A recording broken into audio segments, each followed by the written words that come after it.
Israel ने Iran के परमाणु ठिकानों पर कैसे हमला किया? नमस्कार दोस्तों, स्वागत है आपका AI टेली में।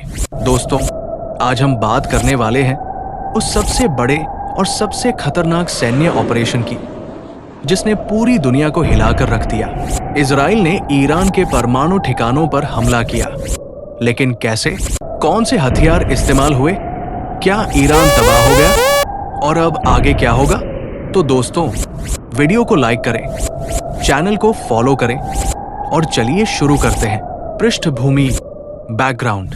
दोस्तों, पहले समझते हैं कि ये दुश्मनी कहां से शुरू हुई। इजराइल और ईरान, ये दोनों देश दशकों से एक दूसरे के कट्टर दुश्मन रहे हैं। ईरान हमेशा से ये कहता आया है कि इजराइल को नक्शे से मिटा देना चाहिए।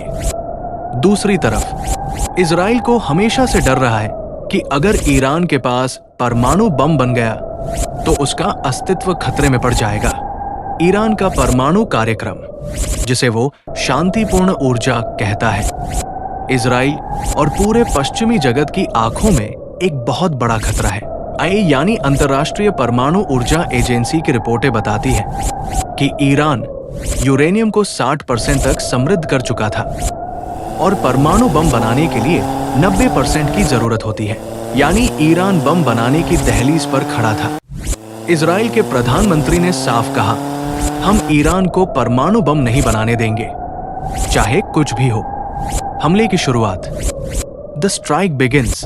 दोस्तों, अब आते हैं सबसे रोमांचक हिस्से पर। इजराइल का यह हमला कोई अचानक नहीं था।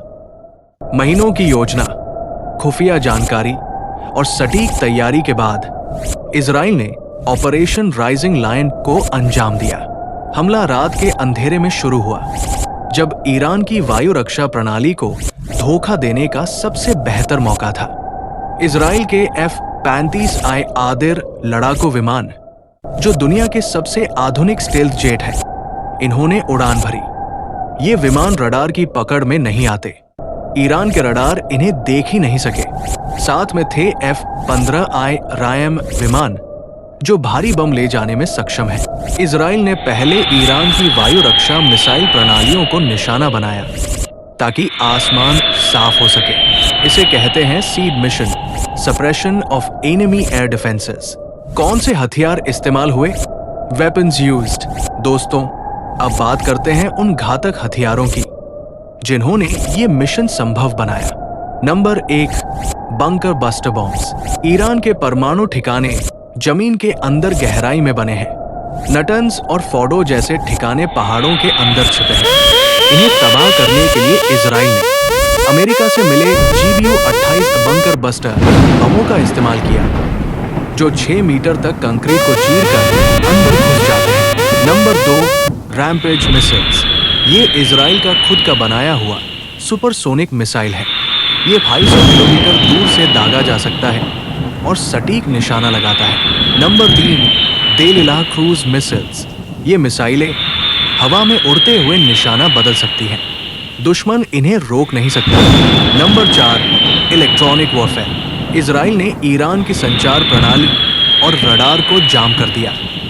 ईरानी सेना आपस में बात भी नहीं कर पा रही थी।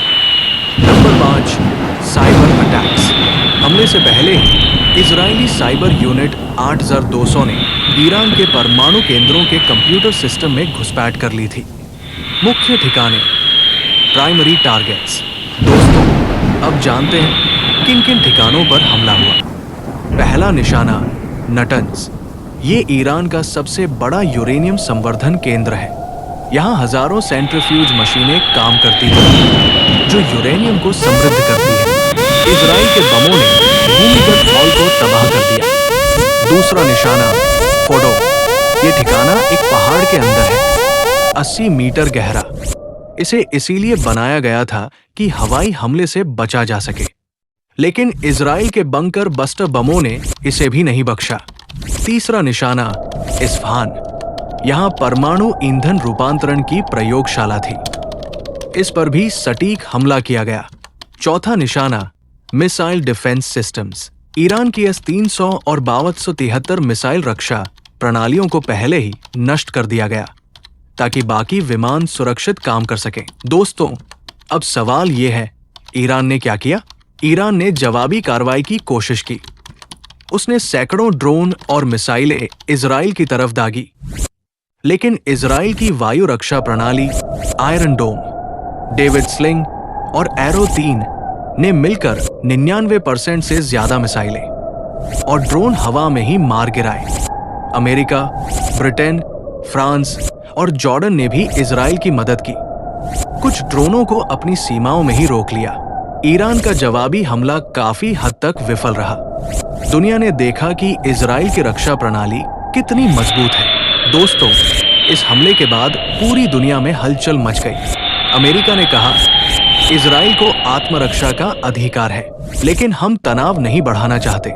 रूस और चीन ने इजराइल की आलोचना की और इसे अंतर्राष्ट्रीय कानून का उल्लंघन बताया।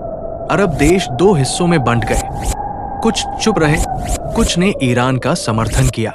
संयुक्त राष्ट्र ने तत्काल संघर्ष विराम की मांग की। तेल की कीमतें आसमान छू गई, क्योंकि ईरान खाड़ी क्षेत्र का बड़ा तेल उत्पादक है। शेयर बाजारों में गिरावट आई और दुनिया भर में तीसरे विश्व युद्ध का डर फैल गया। दोस्तों, अब बात करते हैं इस सब का भारत पर क्या असर पड़ा। भारत के लिए ये स्थिति बेहद नाजुक है। एक तरफ भारत के इजराइल के साथ गहरे रक्षा और तकनीकी संबंध है, दूसरी तरफ ईरान के साथ भारत का चाबहार पोर्ट समझौता है, जो मध्य एशिया तक पहुंचने का रास्ता है। तेल की बढ़ती कीमतों से भारत में महंगाई बढ़ सकती है। लाखों भारतीय खाड़ी देशों में काम करते हैं, उनकी सुरक्षा भी एक बड़ा सवाल है। भारत सरकार ने संयम बरतते हुए शांति की अपील की। दोस्तों, सबसे बड़ा सवाल अब आगे क्या होगा? विशेषज्ञों का मानना है कि ईरान का परमाणु कार्यक्रम कई साल पीछे चला गया है, लेकिन पूरी तरह खत्म नहीं हुआ। ईरान फिर से शुरू कर सकता है। अगली बार वो और गहरे ठिकाने बनाएगा। हिजबुल्लाह और हमास के जरिए ईरान छद्म युद्ध जारी रख सकता है। अमेरिका और यूरोप ईरान पर और कड़े प्रतिबंध लगा सकते हैं। और सबसे बड़ा सवाल, क्या ये सब किसी बड़े युद्ध की शुरुआत है? दुनिया रुककर सांस ले रही है। दोस्तों, ये था इजराइल का ईरान के परमाणु ठिकानों पर हमले का पूरा विश्लेषण। ये सिर्फ दो देशों की लड़ाई नहीं, ये पूरी दुनिया के भविष्य का सवाल है। अगर आपको ये वीडियो पसंद आई तो लाइक करें, फॉलो करें और अपने दोस्तों के साथ शेयर जरूर करें। नोटिफिकेशन बेल दबाएं ताकि अगली वीडियो सबसे पहले आप तक पहुंचे। मिलते हैं अगली वीडियो में। जय हिंद।